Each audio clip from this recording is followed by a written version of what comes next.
বিশ্বনবীর বয়স 47 বছর। আম্মা জান আয়েশা জন্ম নিয়েছেন। বিশ্বনবীর বয়স 55 বছর। আম্মা জান আয়েশার সঙ্গে বিয়ে হচ্ছে 7 বছর বয়স। বিশ্বনবীর বয়স যখন 57, আম্মা জান আয়েশার বয়স তখন 9, বাসর ঘরে যাচ্ছেন। বিশ্বনবীর বয়স যখন 63, আম্মা জান আয়েশার বয়স তখন 18। দয়ার নবী পৃথিবী থেকে চলে যাচ্ছেন। এবার বলেন, একটা 47 বছর, একটা 55 বছর, আর 55 বছরের এক বৃদ্ধ সঙ্গে আমার আল্লাহ 7 বছরের মেয়েকে কেমন করে নির্বাচন করলেন? এটাই বা কেমন সাজমান? আম্মা জান আয়েশা বলতেন, আমাকে আল্লাহ 5খানা সম্মানই দিয়েছেন। 1 নম্বরে আমার বিয়েটা আসমানে নির্বাচন হয়েছে। 2 নম্বরে আমার বুকে মাথা রেখে বিশ্বনবী বিদায় নিয়েছেন। 3 নম্বরে আমার হুজরাতে আজও নবীজি শুয়ে আছেন। 4 নম্বরে আমার বিছানা থেকে মেরাজ হয়েছে। 5 নম্বরে আমার ঘরে ওহী এসেছে জিবরাইল আমিন। তাহলে এই মেয়েটা কত সুন্দর! আল্লাহ তাবারাক ওয়া তাআলার নবী একদিন সফর থেকে ফিরে আসছেন। তাহলে আম্মা জান আয়েশার কিছু আচরণ শুনলেন কেমন? সফর থেকে আসছেন, ধুলোবালি নিয়ে এইভাবে মদিনায় তিনি খেলা করছেন। আম্মা জান আয়েশা আবু বকর গিয়ে বলছেন, ও মা, তোমার বিয়ে দিয়ে দিয়েছি দয়ার নবীর সঙ্গে, ধুলোবালিতে নোংরা থাকলে হবে না, তুমি পরিষ্কার হও। সে ছোট ছেলে স্বামী বুঝে না, সুজা মাকে গিয়ে বলছে, মা, আমার স্বামী এসেছে, আমাকে পরিষ্কার পরিচ্ছন্ন করে দাও। তার মা তাকে পরিষ্কার পরিচ্ছন্ন করে দিলাম। বিশ্বনবী বসে আছেন। সুজা গিয়ে আম্মা জান আয়েশা ভিতরে ঢুকলেন, নবীজির সঙ্গে কথা বলছেন। আল্লাহর নবী বলছেন, আয়েশা রে, আমি তোমাকে বেশিরভাগ টাইম খেলাধুলাতে দেখি। তুমি কি খেলতে অতি ভালোবাসো? তোমাকে খেলা এতই ভালো লাগে, তোমার কি কোনো কাজ নাই? রসুলের আঙ্গুলটা ধরে টানতে শুরু করলেন। এইভাবে টানচার বলছেন, ও দয়ার নবী গো, আমি শুধু খেলতে পারি না, আমি দৌড়তে শুদ্ধ পারি। বিশ্বনবী 2 বার দৌড়েছেন বিবির সঙ্গে, আম্মা জান আয়েশার সঙ্গে। তখন একবার দৌড়লেন, নবীজি আপনার একটু হালকা হলেন, আম্মা জান আয়েশাকে আগে বাড়তে দিলেন। কারণ ছোট ছেলে, নবীজি দেখছেন আমি যদি আগে বেড়ে যাই তো মনে কষ্ট পাবে। এইভাবে হাতে টানা দিয়ে দিয়ে রসুলকে বলেছিলেন, আপনি আখিরি পয়গম্বর, আপনি সৈন্যদের কমান্ডার, কিন্তু আমার সঙ্গে দৌড়ে পারলেন না। বিশ্বনবী মুচকে মুচকে হাসলেন। এরপরে দয়ার নবী একবার সফরে বেরিয়ে গেছিলেন। সফরে আস্তে আস্তে জিহাদ থেকে ফেরার পথে নবীজি বললেন সাহাবীদেরকে, তোমরা একটু আগিয়ে যাও, চাঁদনি রাত ছিল, তোমার মায়ের সঙ্গে আমাদের প্রয়োজন আছে, আমার প্রয়োজন আছে। সমস্ত সাহাবীরা এগিয়ে চলে গেলেন। তখন দয়ার নবী বলেন, আয়েশা রে, তুমি তো একদিন আমাকে প্রস্তাব দিয়েছিলে ধরার জন্যে, তুমি অতি শিশু ছিলে, আমি প্রত্যাখ্যান করিনি। আজকে তুমি হেলফুল, একদম হেলথওয়ালা হয়ে গেছো, তা আমার প্রস্তাবটা তুমি রাখো, চলো 2 জন একবার ধরবো। সেদিন বিশ্বনবী আগে বেড়ে গেলেন। আম্মা জান আয়েশা পারলেন না, শরীরটা দুর্বল, তিনি মোটা হয়ে গেছেন, কিন্তু নবীজি তো সৈন্য কমান্ডার। তখন আম্মা জান আয়েশাকে এবার রসুল কিছু বলতে যাবেন, এমন সময় আম্মা জান আয়েশা বলছেন, ড্র হয়ে গেল, একদিন আমার একদিন আপনার। দয়ার নবী বললেন, আয়েশা রে, আল্লাহ তোমাকে এত চালাক করেছে, আমাকে কিছুই বলতে দিলেন না। এটা হলো আম্মা জান আয়েশার আচরণ। এই যখন আম্মা জান আয়েশার উপরে তহমত দেওয়া হয়েছিল, তহমতের ব্যাপারে অনেক লম্বা ঘটনা। আল্লাহ তাবারাক ওয়া তাআলা 11খানা আয়াত নাজিল করে আম্মা জান আয়েশাকে পবিত্রতা ঘোষণা করলেন। এই অবস্থায় কি হয়েছিল? তিনি অসুস্থ হয়ে পড়ে গেছিলেন। বন্ধুরা আমার, ওই সময় হযরত আলীকে জিজ্ঞেস করলেন, দয়ার নবী কি বলেন, আলী রে, তোমার আয়েশার ব্যাপারে কি মনে হয় বলো। রসুল চিন্তিত হয়েছিলেন তোহমত নিয়ে। তো হযরত আলী কি বলছে জানেন? আমার শাশুড়ির খবর নেবেন হুজুর, আমার শাশুড়ির কোয়ালিটি খুব। কেন? বাড়িতে জামাই এলে ব্যস্ত কে হয়? বিবির থেকে বেশি ব্যস্ত হয় শাশুড়ি। তো হযরত আলী বলছে, আমি গেছি বেড়াতে, হযরত আলী হচ্ছে জামাই, আয়েশা হচ্ছে শাশুড়ি। দিয়ে তাড়াতাড়ি করে একটা গামলাতে গমের আটা দিয়ে ওইটাকে এমনি করে টিপছে, কি করবে? জামাইকে রুটি খাওয়াবে। তার ছোট মেয়ে এরকম টিপতে টিপতে ওই আটার ভিতরে হাত রেখে ঘুমিয়ে গেছে। জামাই মনে মনে ভাবছে, হায় রে শাশুড়ি, রুটি কখন পাবো রে। এইদিকে ও ঘুমাইছে, ওদিকে বকরিতে আবার আটা নিয়ে পালিয়ে গেছে। তখন হযরত আলী আরও হাসছে, শাশুড়ি একটা পেয়েছি আমি। এ হলো আম্মাজান আয়েশা। এখন আপনাদের কাছে আমার প্রশ্ন, এই শিশুটাকে রসুলকে দিলেন কেন? প্রথমে দিলেন বয়স্কা, শেষ বয়সে শিশু। কারণ কি? তার কারণ একটাই, চরিত্র। আজকের পুরো বক্তব্যটা হচ্ছে চরিত্র, কি করে চরিত্রটা কারণ শুনেলেন। একটা কথা আপনারা বলেন তো, যাদের বয়স 60 পেরিয়ে গেছে, 60 পেরিয়ে গেছে, কোরআনের এক পাতা মুখস্থ করতে পারবেন? বলেন পারবেন? আমি পারি না। 50 পেরিয়ে গেছে, এটা আমি কোরআন শরীফ লিব, আয়াতগুলো দাগ মেরে রাখবো, দিয়ে পড়বো। কিন্তু আমি আলহামদুলিল্লাহি রাব্বিল আলামিন এটা কোনো শিক্ষকের কাছে পড়িনি। আমি আমার আব্বার কাছে মুখস্থ করেছি। আব্বার পাশে শুতাম, এতিম ছিলাম, মা মারা গিয়েছিলেন। আমাকে মা 5 বছরে রেখে চলে গেছে। আব্বার পাশে শুতাম, তো আব্বা বলতো আলহামদুলিল্লাহি রাব্বিল আলামিন। তার আমার আব্বা তো মোষের পাইকের রে বাবা, ওরা আর কত সোজা হবে। তো আমি আব্বার সঙ্গে তোতলা করে বলে বলে মুখস্থ করেছি। কিন্তু আমার আব্বা খুব কড়া মানুষ ছিলেন, দিনের ব্যাপারে খুব কড়া ছিলেন। সংসারের মাল নষ্ট করেছি, একটা থাপ্পড় মারা নেই, কিন্তু নামাজে জামাত না পেলে অবস্থা গরম করে দিয়েছে, বেরিয়ে যা ঘর থেকে।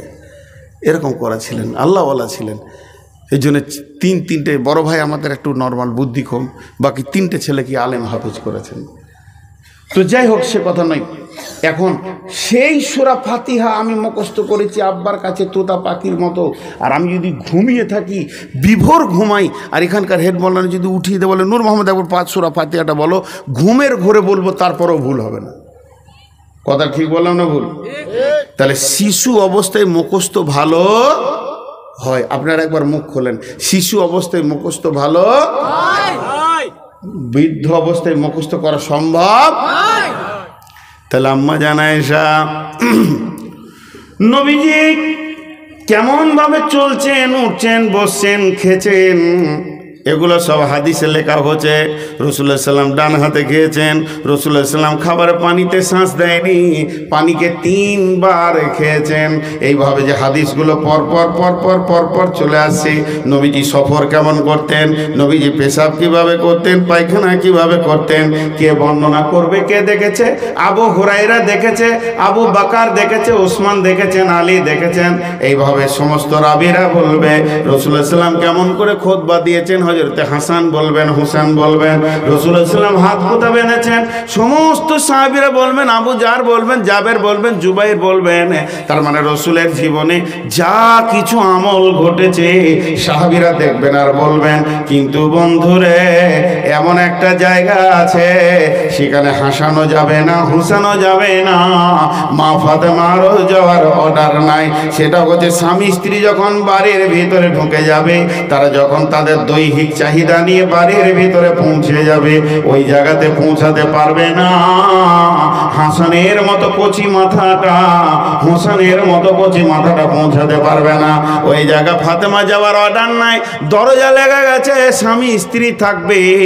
তাহলে রসুল কিভাবে বিবির সঙ্গে মিলেছেন আর কিভাবে গোসল করেছেন, মিলার প্রসেসটা কি রকম ছিল, কত রকম আসন ব্যবহার করেছেন, এগুলো কে দেবে, কে দেবে, সমাজকে কে দেবে? এর জন্য আমার আল্লাহ একটা 7 বছরের কচি বাচ্চাকে রসুলের কম্বলে ভরে দিলেন, এগুলোকে রেকর্ড করার জন্য। আম্মাজান আয়েশা দাম্পত্য জীবনের যত সমস্যা আছে এই সমাধানগুলো কে দিয়েছেন? রসুলের মিলন থেকে নিয়ে গোসল পর্যন্ত এর দ্বিতীয় কোনো রাবী নাই, শুধু একজনই বর্ণনা করেছেন, তিনি হলেন আম্মাজান আয়েশা। বুঝতে পারলেন? ভিতরকার খবরটাকে রেকর্ড করে আনতে হবে, কারণ আমাদেরকে তো ওইভাবেই চলতে হবে, গোসল করতে হবে, স্ত্রীকে ব্যবহার করতে হবে। তাহলে ওই খবরটা কোন সাহাবী দেবে? ওখানে তো আবু হুরায়রাকে দাঁড়ানোর ক্ষমতা নাই, ওখানে তো আবু জার জুবাইর যাবে না। এর জন্য একটা শিশু মেয়েকে আল্লাহ তার কোলে ভরে দিলেন, সে রেকর্ড করে বের করে নিয়ে চলে এলো।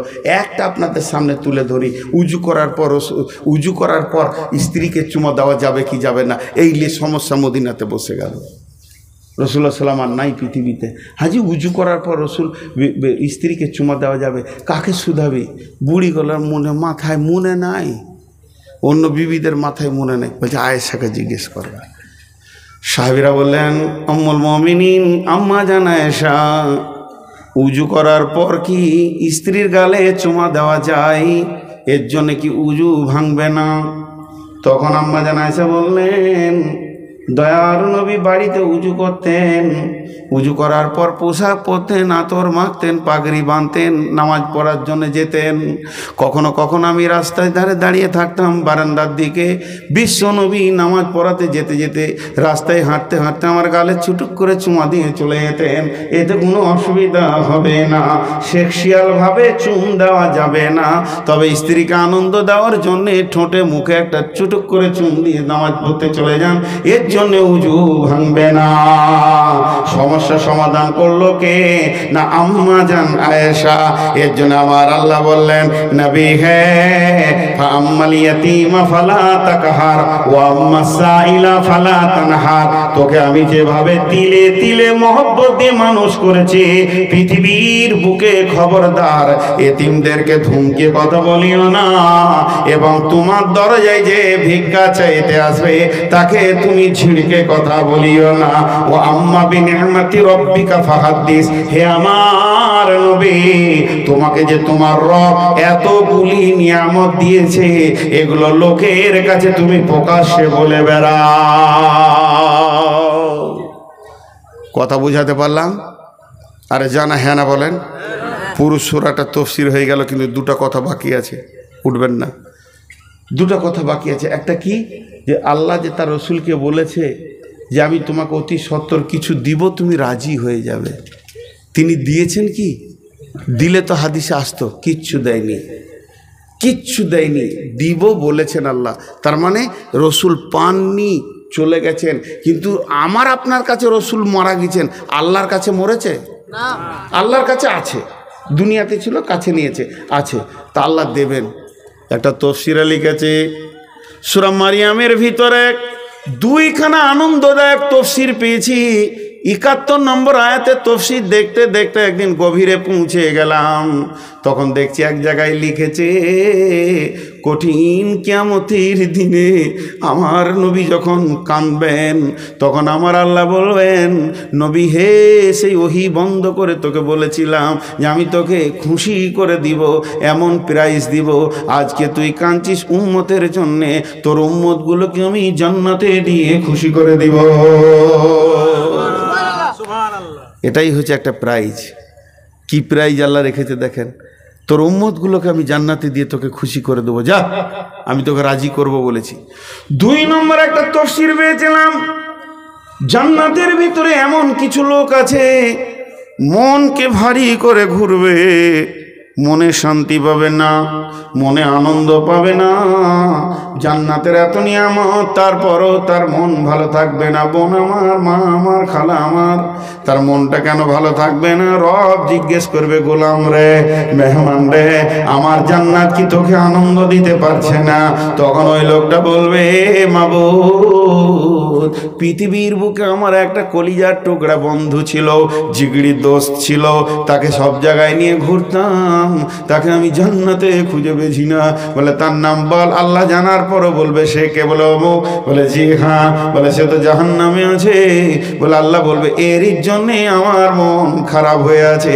আমার রব বলবে, গোলাম রে, তুই জান্নাতে মন ভারী থাকবে, এটা আমি রব মেনে নিতে পারবো না।